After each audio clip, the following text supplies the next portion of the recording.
भारत में धर्म को लेकर कुछ ना कुछ डिबेट हमेशा से चलती आई है और शायद ये कभी खत्म होने वाली भी नहीं है। इंडिया में जो मस्जिद और चर्च हैं वो एक प्राइवेट प्रॉपर्टी है, जबकि उन्हें सैलरी पे करती है गवर्नमेंट। दूसरी ओर हिंदू टेंपल गवर्नमेंट के अंडर आती है, जबकि हिंदू पुजारियों को कोई सैलरी नहीं मिलती।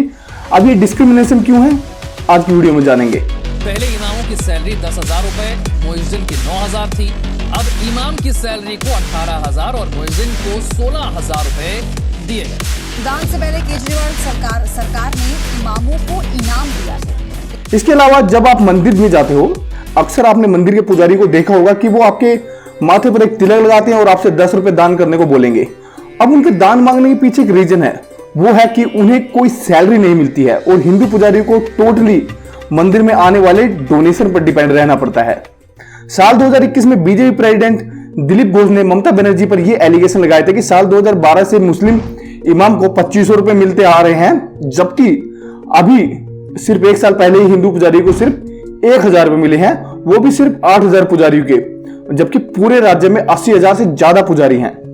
साल 2019 में दिल्ली के सीएम केजरीवाल ने घोषणा की कि दिल्ली में मौजूद सभी मस्जिद के इमाम और जो उनके हेल्पर्स हैं उनकी सैलरी इंक्रीज की जाएगी और ये सैलरी वक्फ बोर्ड नहीं देगी बल्कि दिल्ली गवर्नमेंट देगी। तो इसके बाद से जहां पर दिल्ली में इमाम को पहले 10,000 रुपए मिलते थे, अब उन्हें मिलेंगे 18,000 रुपए, और हेल्पर जिन्हें 9,000 रुपए मिलते थे अब उन्हें मिलेंगे 16,000 रुपए। और ये पहली बार था जब कोई गवर्नमेंट बॉडी किसी मस्जिद में इतने बड़े लेवल पर सैलरी पे कर रही थी।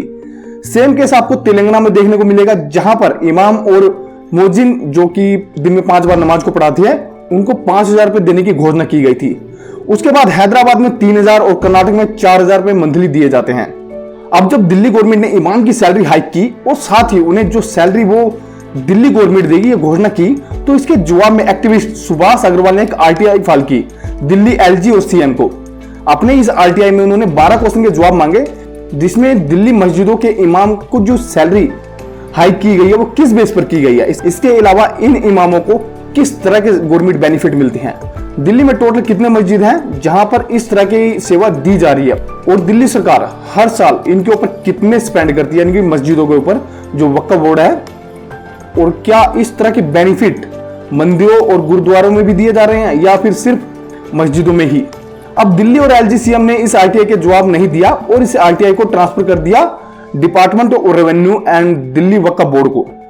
वक्फ बोर्ड ने इसके जवाब में यानी कि आरटीआई के कि कोई भी क्वेश्चन उनसे रिलेटेड नहीं है तो वो उनका जवाब देना जरूरी नहीं समझते। इसके बाद एक कंप्लेंट फाइल की जाती है सेंट्रल इंफॉर्मेशन कमीशन के द्वारा। अब इसके जवाब में अग्रवाल को जो जवाब मिलता है वो इनकम्प्लीट थे और साथ ही सेटिस्फैक्टरी भी नहीं थे, और दूसरा ये था कि जवाब आने में पूरे 9 महीने लग गए थे। इसके बाद आईसी मुखर्जी ने एक कोर्ट ऑर्डर पास किया और पूरी डिटेल इंफॉर्मेशन देने को कहा। फाइनली कोर्ट का सहारा लेना पड़ा उन्हें। इसके बाद जो इंफॉर्मेशन मिलती है उसके अकॉर्डिंग वक्फ बोर्ड को जहां पर साल 2014 में 2.69 करोड़ मिलते थे, वही वेतन बढ़कर साल 2020-21 में 9.63 करोड़ हो गया था। और ये सडन ग्रोथ देखने को मिलता है जब केजरीवाल इनकी सैलरी में एक जबरदस्त हाइक करते हैं, जिसके बारे में हमने थोड़ी देर पहले डिस्कशन किया है। अब देखिए, हिंदू की तरफ से केस हैंडल करते हैं मुखर्जी, जबकि वक्फ बोर्ड की तरफ से रिप्रेजेंटेटिव होते हैं शशद सिद्दीकी। अब देखिए, मस्जिद को फाइनेंशियल बेनिफिट क्यों मिलते हैं, इसके बिहाफ पर उन्होंने कहा कि जहां पर हिंदू टेंपल को ट्रस्ट हैंडल करते हैं और जब कभी पुजारी को पैसे की जरूरत होती है तो ट्रस्ट उन्हें पैसे दे देता है, तो इस सिचुएशन को हैंडल कर लेता है, जबकि वक्फ बोर्ड के केस में ऐसा नहीं है। वक्फ बोर्ड को किसी भी ट्रस्ट से कोई पैसा नहीं मिलता और दिल्ली के इमाम और मुअज्जिन को जो सैलरी मिलती है वो as per supreme court order 1993 के अंडर मिलती है। अब देखिए, सुप्रीम कोर्ट 1993 ऑर्डर क्या है, पहले थोड़ा सा इसे अच्छे से समझ लेते हैं। 1993 में ऑल इंडिया इमाम ऑर्गेनाइजेशन ने एक पिटीशन दायर की, जिसके सुनवाई में सुप्रीम कोर्ट ने आदेश दिया कि गवर्नमेंट वक्फ बोर्ड द्वारा जो भी मस्जिद मंजूर किए गए हैं उनको रेमुनेशन देगी। अब यह पिटीशन दायर की गई थी 1991 में कि मुस्लिम कम्युनिटी जो है वो माइनॉरिटी में है, तो मुस्लिम कम्युनिटी का मस्जिद के चलाने के लिए एक उचित रेमुनेशन मिलना चाहिए। अब देखिए, 1992 में बाबरी मस्जिद डेमोलिशन हुआ, उसके बाद उस टाइम के गवर्नमेंट पीएम नरसिम्हा राव और उनकी सरकार को इस चीज को लेकर बहुत ही ज्यादा क्रिटिसाइज किया जा रहा था कि वो माइनॉरिटी को इग्नोर कर रहे हैं, उनके साथ भेदभाव कर रहे हैं। तो इस चीज को देखते हुए उस वक्त के जो जस्टिस हैं आर.एम. साई ने उस वक्त रेमुनेशन की परमिशन दी। यहां पर मुखर्जी ने एक क्वेश्चन और किया कि वक्फ बोर्ड को टोटल कितनी ग्रांट मिलती है हर साल, तो इस पर वक्फ बोर्ड ने जवाब दिया कि उन्हें हर साल 62 करोड़ रुपए ग्रांट मिलता है। तो इसके जवाब में माहूरकर ने कहा, जबकि वक्फ बोर्ड की खुद की मंथली इनकम 30 लाख रुपए है, जो कि रेंट वगैरह से आ जाती है, तो इस पैसों से वो इमामों की सैलरी दे सकते हैं। तो स्टेट गवर्नमेंट इनकी सैलरी क्यों पे करे? जबकि दिल्ली में पुजारियों को वो भी कुछ सिर्फ उन्हें 2000 रुपए मंथली मिलते हैं, वो भी कुछ एक पुजारियों को। इसके जवाब में वक्फ बोर्ड का कहना था कि कोई सैलरी नहीं, बल्कि एक होनरम मिलता है, यानी कि परिश्रम मिलता है उनका काम करने का, और कुछ नहीं।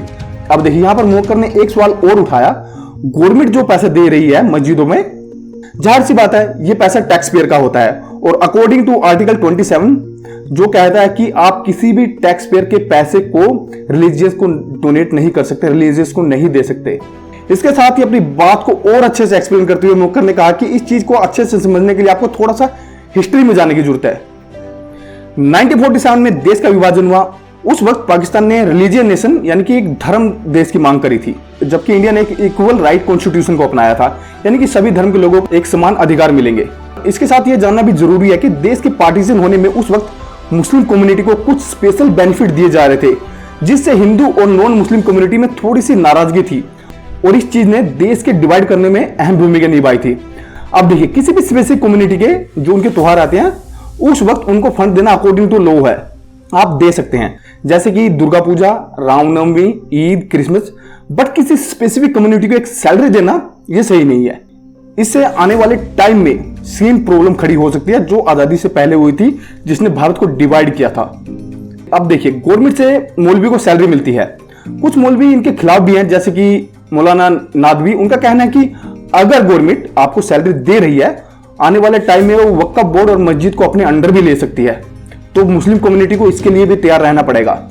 तो अब देखिए, भारत में ऐसे बहुत से मंदिर हैं जहां पर करोड़ों में डोनेशन आता है, तो वहां जो पुजारी है उन्हें कोई टेंशन नहीं है। बट इसके अलावा देश में बहुत से छोटे छोटे मंदिर भी हैं जहां पर डोनेशन बिल्कुल ना के बराबर आता है, या फिर जो कोई स्पेसिफिक दिन होते हैं, जैसे कि हम बात करें ट्यूसडे या फिर बात करें मंडे, उसी दिन जो है डोनेशन आता है। जब मौलवी को 18,000 में मंथली इनकम मिल सकती है, तो हिंदू पुजारियों को क्यों नहीं? क्योंकि वो टोटली डिपेंड है डोनेशन पर। या फिर जो माइनॉरिटी है, जैसे कि क्रिश्चियन और मौलाना को मिलती है, उन्हें भी बंद कर देना चाहिए। आई थिंक देश में ये इनइक्वालिटी नहीं होनी चाहिए।